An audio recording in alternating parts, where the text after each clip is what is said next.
Hello दोस्तों, पिछले video में हमने जगन्नाथपुरी का पूरा दर्शन किया और उसके बाद हम लोग प्रस्थान कर चुके थे वापसी की तरफ और हम लोग आ गए थे उत्तर प्रदेश के विंध्याचल में। तो चलिए दर्शन करते हैं।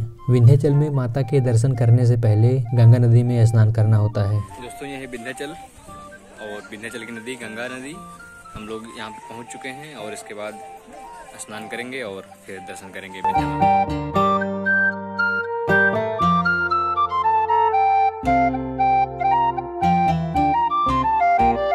और हम लोग स्नान करने के बाद अब आ गए थे माता के दर्शन के लिए। विंध्याचल माता मंदिर बहुत ही प्रसिद्ध मंदिर है। यहाँ पर दूर दूर से भक्त आते हैं। यह एक शक्तिपीठ भी माना जाता है। माँ विंध्यवासिनी सभी भक्तों की मनोकामनाओं की पूर्ति करती हैं।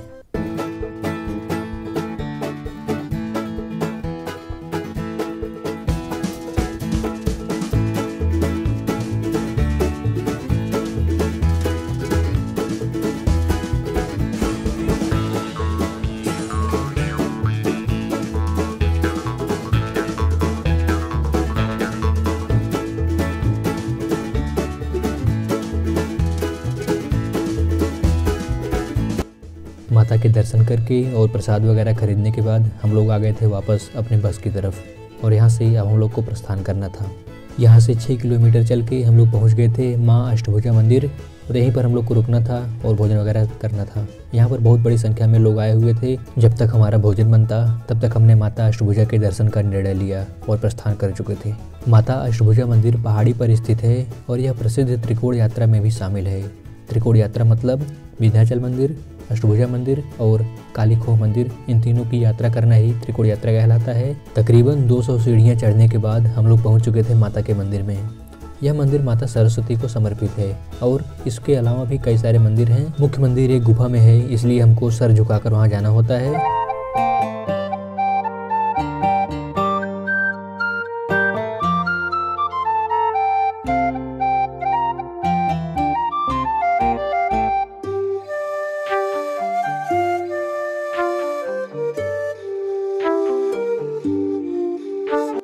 माता अष्टभुजा का आशीर्वाद लेने के बाद हम लोग धीरे धीरे वापस आ गए थे और हमने देखा कि भोजन भी बन गया है और उसके बाद हम लोगों ने भोजन किया और फिर आगे की यात्रा के लिए प्रस्थान किया। अब हमको चित्रकूट जाना था। पूरी रात भर यात्रा करने के बाद हम लोग तड़के सुबह 4 बजे पहुंच गए थे चित्रकूट, जहां पर भारी बारिश हो रही थी और भगवान इंद्र ने हमारा स्वागत ऐसे ही किया। बारिश थमने के बाद अब हम लोगों को मंदिरों के दर्शन करने थे।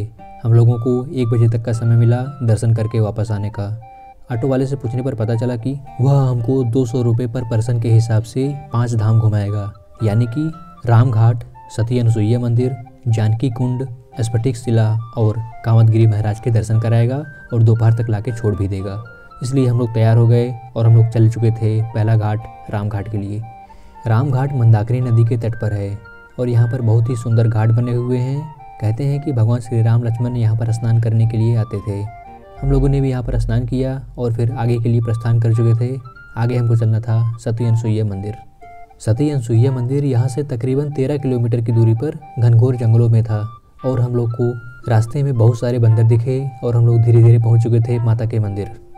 पार्किंग से तकरीबन 1 किलोमीटर हमको चलना होता है मंदिर तक पहुँचने के लिए।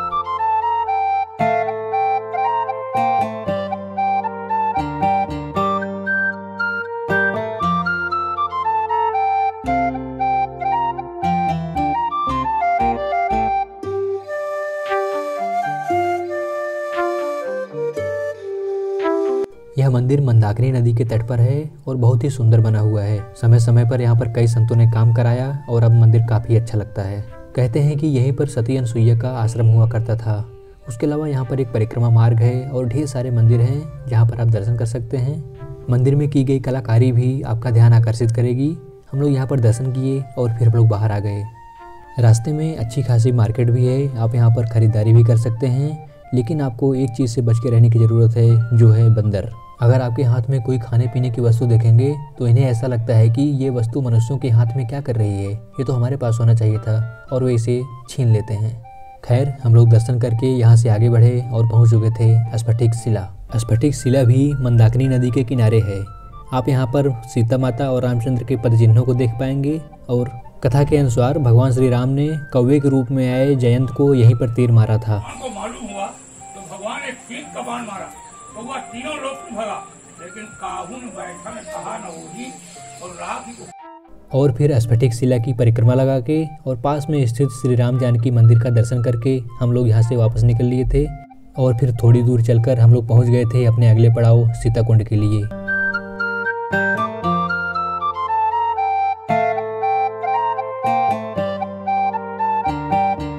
सीताकुंड में कुछ खास देखने लायक नहीं था, लेकिन प्राकृतिक दृश्य काफ़ी सुंदर थे और मंदाकिनी नदी काफ़ी सुंदर लग रही थी।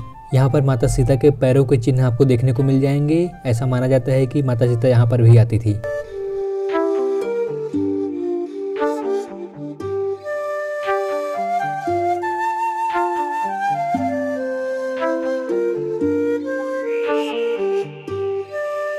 यहाँ पर हम लोग दर्शन कर चुके थे। अब हमको अपने 5वें और आखिरी दर्शनिक स्थल जाना था, जो था कामदगिरी महाराज। यहाँ पहुंचकर हम सबसे पहले कामतानाथ मंदिर में दर्शन करने के लिए गए।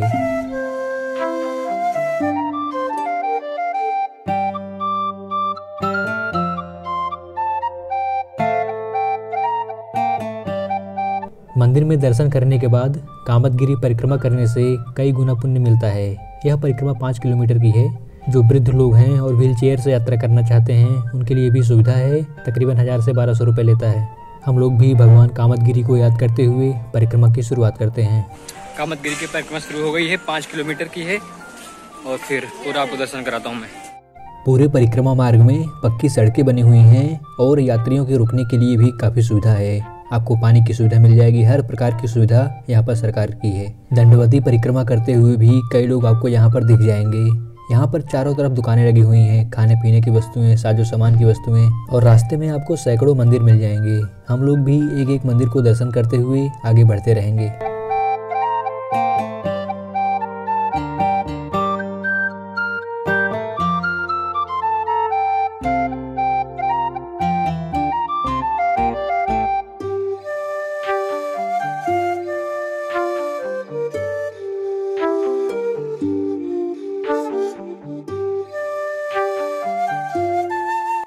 मान्यता है कि भगवान श्री राम कामदगिरी पर्वत पर अपने वनवास काल में 11 साल तक यहीं पर रहे थे। और जब भगवान यहाँ से जाने लगे तो कामदगिरी महाराज को वरदान दिया था कि यह भूमि पवित्र हो जाएगी और यहाँ पर जो भी भक्त परिक्रमा करेगा और दर्शन करने आएगा उसकी सारी मनोकामनाओं की पूर्ति होगी।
और फिर धीरे धीरे हमने अपनी परिक्रमा को पूरा किया और यहाँ से प्रस्थान किए।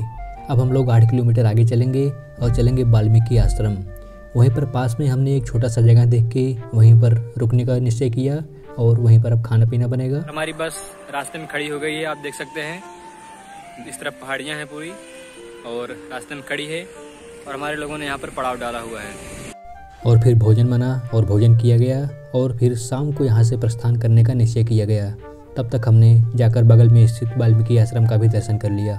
चलिए आपको दिखाते हैं। वाल्मीकि आश्रम एक पहाड़ी पर स्थित है और काफ़ी खड़ी चढ़ाई है। तकरीबन 200 से 300 सीढ़ियाँ हैं। काफ़ी ज़्यादा ऊंचाई चढ़ गया हूँ, आप नीचे देख सकते हैं। बहुत ही लंबी सीढ़ियाँ थी और नीचे का सीन देखिए। ये पूरा वाल्मीकि आश्रम है, हर जगह पत्थर पत्थर, वाल्मीकि जी की मूर्ति। तो दोस्तों ये है वाल्मीकि आश्रम।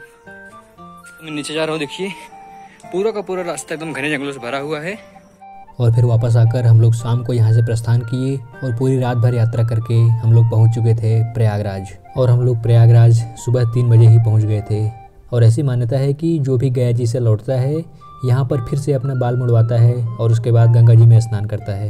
दोस्तों हम लोग प्रयागराज की धरती पे हैं और स्नान हो चुका है और अब चलेंगे अपने बस पे। सूर्य भगवान की किरण पड़ते पड़ते हम लोग प्रयागराज की पवित्र भूमि से विदा ले चुके थे और फिर अंतिम वक्त था विदाई का, जहाँ पर एक एक करके सभी को उतरना था। एक एक लोग का गंतव्य आता जा रहा था और लोग हाथ जोड़कर विदा लेते जा रहे थे और अब बारी हमारी थी। एक साथ 15 दिन तक यात्रा करने के बाद अचानक से लोग बिछड़ रहे थे, इसलिए हमारी भी आंखें थोड़ी सी नम थीं, लेकिन साथ ही साथ खुशी भी थी कि इतने अच्छे लोगों के साथ एक अच्छा समय हम लोग व्यतीत कर पाए। और बस को जाते हुए आखिरी क्षण तक देखते रहे। उसके बाद हम लोग भी निकल लिए थे अपने गंतव्य की तरफ। पुरानी यादें धीरे धीरे धुंधली होती जा रही थी और नई यादें, अपने घर वालों से मिलने की यादें ताज़ा होती जा रही थी और मन में उत्कंठा थी। और धीरे धीरे हम लोग पहुंच गए थे अपने घर, जहां से चले थे वहीं पर।